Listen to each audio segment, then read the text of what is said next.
Batman Caped Crusader has definitely been a show that has had its ups and certainly its downs throughout this process and throughout season one. There have been episodes that I have very much so enjoyed, but also episodes that are honestly painful to get through. And this latest episode is no different. And that's why today we're talking Batman Caped Crusader, episode 8 breakdown and review. But before we get into anything, guys, please, for me, like this video, subscribe to the page, and hit that noti bell. All right, Batman Caped Crusader episode 8. Let's get right into it. So, first, let's talk about some of the things I really enjoyed in this episode. And one of the things I found cool was that they actually had 4 Robins appear in this episode. Now, obviously, they weren't appearing as the character of Robin. However, we did get Dick Grayson, Jason Todd, Carrie Kelly, and Stephanie Brown. They all were in this episode. However, most of them did play a pretty small role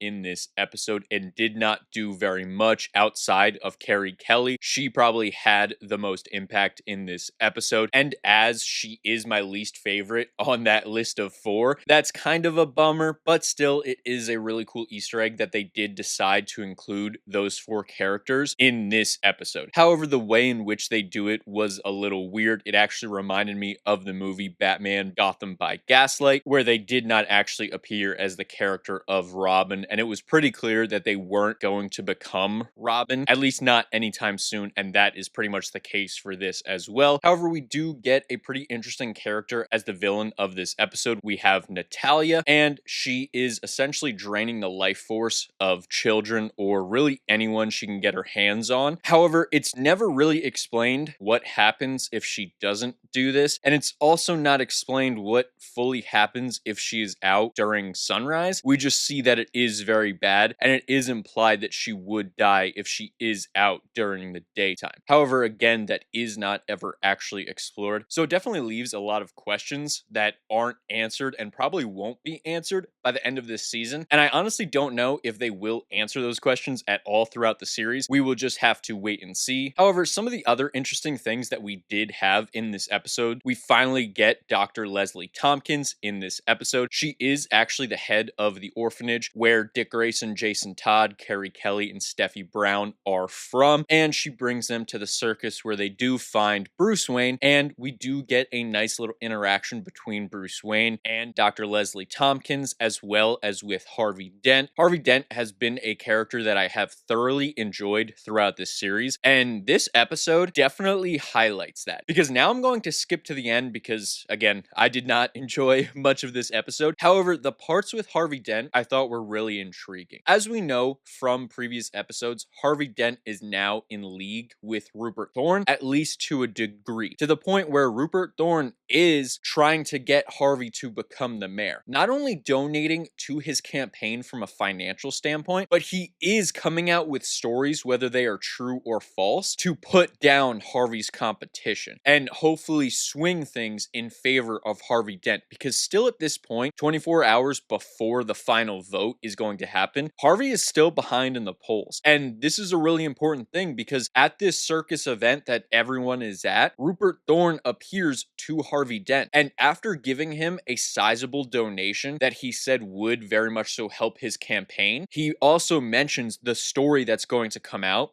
about his competitor. But not only that, he says to Harvey that in order for all of this to go through, and in order for me to continue helping you, I need to know that I can trust you. And the way you can show me that I can trust you is by dropping the case against this person. And right away, Harvey is not for this. He already said he only is accepting money so that he can win, but the purpose of him winning is so that he can create change for Gotham. So he can't do what the previous mayor had been doing if he wants to create change. However, we obviously know Rupert Thorne is going to get his way in some way, shape, or form. So then go to the end of the episode, and we do have that court case, and the judge asks Harvey Dent if he would like this case thrown out. Apparently, someone had told the judge that there was a motion to throw the case out, and this is the moment of truth for Harvey Dent, and he chooses not to throw out the case. He chooses to keep his integrity. And not only that, he doubles down and says that this suspect not only is still going to be tried, but we can't have him out on bail up until the trial. We need him in custody the entire time. This creates an eruption in the courtroom, both from the defendant and also the people in the crowd. And this is when we see a shot of the crowd and we see Rupert Thorne's assistant, who was there earlier, who was urging Rupert Thorne to keep an eye on Harvey Dent, slowly walk out of the courtroom. And as Harvey goes into a bathroom just to wash off his face, maybe clear his thoughts, that said assistant walks in and says something about going back on deals. And then he pulls out a vial, and we all know what happens next. Some sort of acid or chemical gets splashed onto Harvey's face, and we all know what this means. This means we are going to be getting Two-Face in either episode 9 or episode 10. And to me, this sets up a really tragic villain, because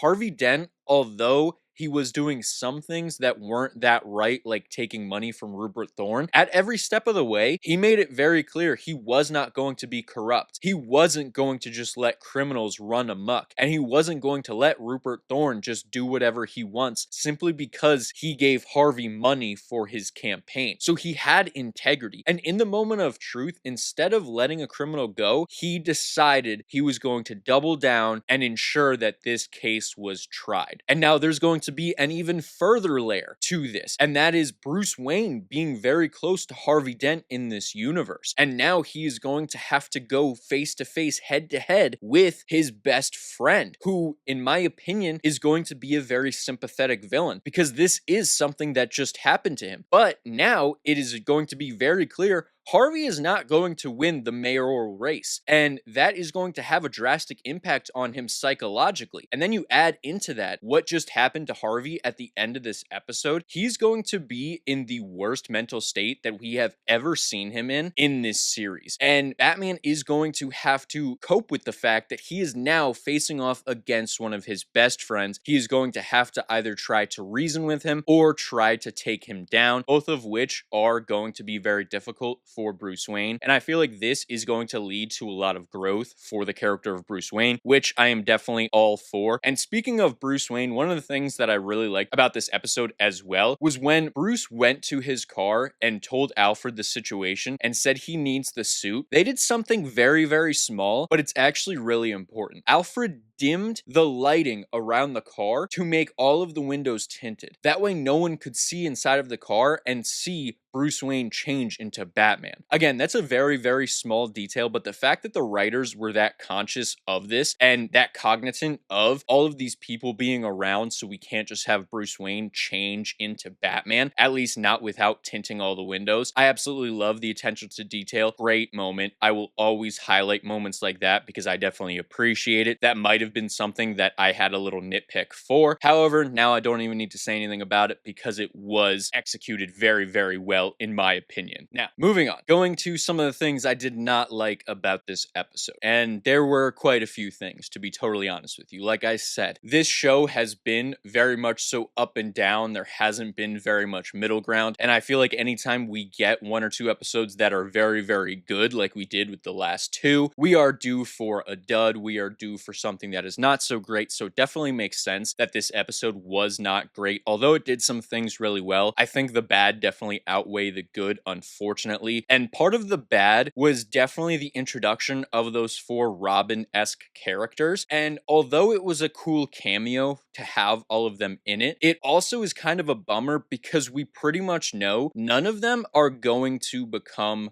Robin, at least not in the near future, especially because a lot of them, their first introduction to Bruce Wayne is often making that connection. Dick Grayson losing his parents, and who's in the crowd? Bruce Wayne. And who takes Dick Grayson in? Bruce Wayne, because he makes that connection with him. However, in this, Dick Grayson is just one of the orphans at the orphanage. Same with Jason Todd. Instead of stealing the wheels off the Batmobile, his introduction to Bruce Wayne now is just from this orphanage. Same with Stephanie Brown, and same with Carrie Kelly. However, Carrie Kelly might have a little bit of chance to become Robin just because of the end of the episode and the fact that she was actually the one to help Batman take down this enemy. Now, did she really do that much? Not really, but she did at least save Batman from getting his life force drained out when she fired that slingshot and hit Natalia in the head, stopping her from taking all of the life energy from Batman. So that was at least somewhat of a cool moment. However, again, as I said in the beginning, Carrie Kelly is probably my least favorite iteration of Robin. I would have preferred Dick Grayson, Jason Todd, Stephanie Brown, Damian Wayne. I could go on and on. Carrie Kelly is probably my least favorite one. So the fact that she is now the most likely one to become Robin, if we even get a Robin character at all in this series, which I really highly doubt, that's just a bummer to me. Obviously, I've said on this channel before, Nightwing is by far my favorite DC character. So not having Dick Grayson as Robin in this universe is really going to suck. And the fact that Bruce Wayne was not there for Dick Grayson when the events of Haley's Circus did happen is also a huge bummer. I feel like Dick Grayson being added to that mix definitely helps Bruce Wayne and Batman grow as a character, but also as a person. And since this version of Bruce Wayne seems very cold, specifically towards Alfred, I feel like adding Dick Grayson or Jason Todd would have given him another person that would help him grow into a better person and not just be a fake person that prioritizes being Batman all the time and actually have some type of identity outside of the mask. Some of the other things that were kind of a bummer with this episode, there wasn't a ton of action. As I said before, realistically, the only fight sequence happens at the end of the episode, and it's really not much because Batman obviously isn't going to hit a child. So it's really just her slamming him into a couple of trees and then almost draining his life force only to get hit in the head with a slingshot. And then that's pretty much the end of it. Batman does feel sympathy for this character because she is a child and she did accidentally kill her older brother. So Batman does save her in the end from the sunlight, and then they do get her to a special wing at the hospital. However, we never get anything answered about her, how she became like this, what her medical condition is, what truly happens to her if she is in the sunlight, and why that happens to her. Was she born like that, or was there some type of experiment that went wrong? These are all answers that we probably are never going to get answered, so that's just a real bummer. I feel like a lot of this episode was wasted. We literally had a scene in which Bruce Wayne just gets the shit kicked out of him by like 8 to 10 different circus workers, which was the most asinine thing ever. First and foremost, they're freaking out on him because he kicked through some wall to get out of the Hall of Mirrors, and he literally said right away, "I will pay for it. I'm looking for these 2 girls." And then they jump on him and attack him right away and say, "Oh, well, why are you looking for 2 little girls?" And it's like,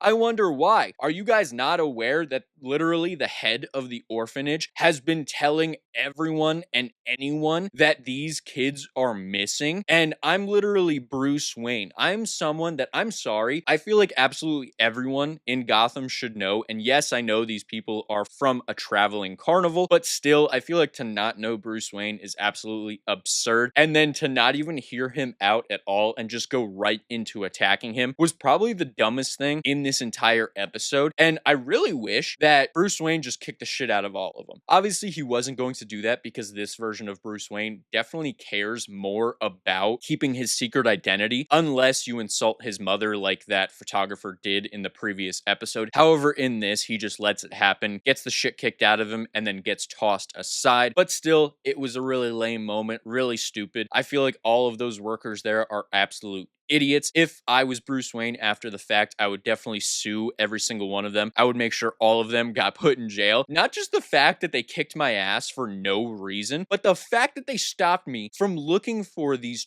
2 missing kids and they didn't even hear me out. They just right away assumed, which is, again, the most asinine thing probably in the entire episode. So that was probably the biggest piece of the episode that made me really dislike it. That mixed with the lack of action was just really unfortunate, especially coming after episode 7, where it was so action-packed and we had a contracted to kill storyline. This one just felt very flat, felt like not much happened, and it felt like most of the characters in it I absolutely hated. Again, I can't stand any of those circus people. I hope we never see them again because they are probably the stupidest people in all of Gotham. Some of the other things that I wasn't a huge fan of, I wasn't a huge fan that Harvey was that cold towards Leslie Tompkins and towards all those kids. However, it does make sense. He has a lot on his plate. He's very stressed out, and he is mainly focused on winning this campaign. And with Rupert Thorne being there, he definitely was in a not so great mindset. So for that, at least, I don't have that big of a problem with it. However, considering all the other issues that I do have with this episode, it just stacks on top of it to where I can't just overlook all of these different things. All in all, I would say this is probably one of, if not my least favorite episodes in the entire series. And that happening at episode 8 towards the tail end of a season is definitely a big negative. I feel like your last 3 to 4 episodes of a season should be the best of the best because you are moving towards the climax of this series. And especially because the ending of this episode was so good, I think that highlighted how bad the majority of this episode was. I mean, we don't even leave the grounds of the circus for the most part. We are just there for the majority of the story. And I feel like that definitely limited things as well. And I feel like the lack of people helping look for these kids was also a huge issue. Again, I have no idea how those circus workers didn't know that, number one, these kids were missing, and number two, that we're actively looking for these kids. So when Bruce Wayne says what he says, he shouldn't have gotten that kind of a reaction. That just tells me that they are really incompetent. They are idiots. But that is essentially all I have on this episode. Let me know in the comments below, do you agree with my take on this specific episode? And of those 4 Robins that appeared, which one do you think is most likely to become Robin in this series? Let me know in the comments below. And while you guys are down there, please, for me, like this video, subscribe to the page, and hit that noti bell. And I'll see all of you in the next video. Goodbye.